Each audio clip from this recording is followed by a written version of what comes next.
Bonjour, je m'appelle Stéphanie Alassonnière, je suis professeure de mathématiques appliquées et vice-présidente innovation, transfert économique de la recherche et partenariat industriel de l'Université Paris-Cité.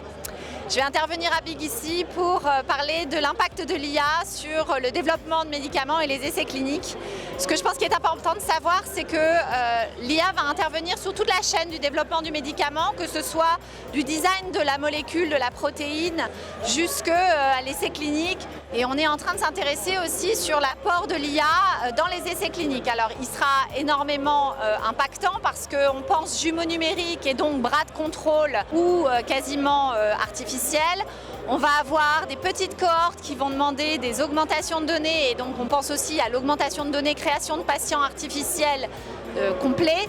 Et puis on va avoir aussi l'optimisation dans les recrutements des essais cliniques, c'est-à-dire que quand vous savez designer l'évolution d'un patient, eh bien vous allez être capable de savoir si l'outcome de l'essai clinique va être très stationnaire pendant la partie de l'essai. Eh bien ce patient-là n'est pas un bon candidat pour l'essai puisqu'on ne verra pas ni l'effet de la maladie et donc encore moins l'effet médicament.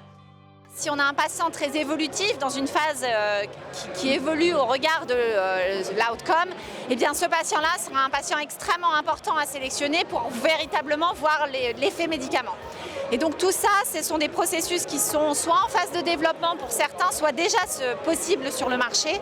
En particulier, cette sélection, cette optimisation des patients, des recrutements de patients dans les essais cliniques, on a déjà des solutions qui utilisent de l'apprentissage, qui utilisent de la modélisation. On a aussi des solutions pour l'augmentation de données, que ce soit avec des modèles standards, on va dire, d'apprentissage statistique, soit des modèles à partir de réseaux de neurones. Et on a réussi à, je dirais, craquer le problème qui est le problème crucial de la santé.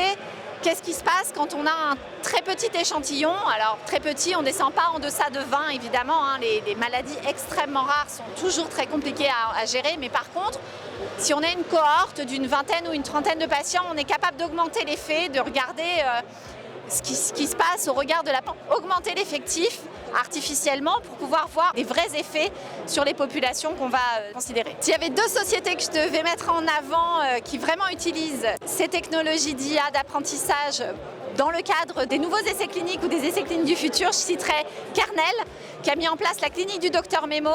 Et derrière cette clinique digitale, eh bien, il y a la sélection des patients pour entrer dans des essais cliniques pour des maladies liées aux troubles cognitifs et en particulier des liens avec la mémoire. Donc cette société-là a été fondée il y a 2 ans maintenant. Et l'autre, c'est Bot Design avec la plateforme Auriga qui permettent l'augmentation de données à la fois en cross-sectionnel, imagerie et données tabulaires, qui permet aussi le longitudinal. Donc en fait, on augmente des données, des trajectoires de patients et puis en multimodal également, ce qui va permettre justement de faciliter les essais cliniques dans le cas de toutes petites cohortes et en particulier dans les bras contrôle où on peut se permettre, connaissant ce qui doit se passer, d'augmenter la population de manière contrôlée.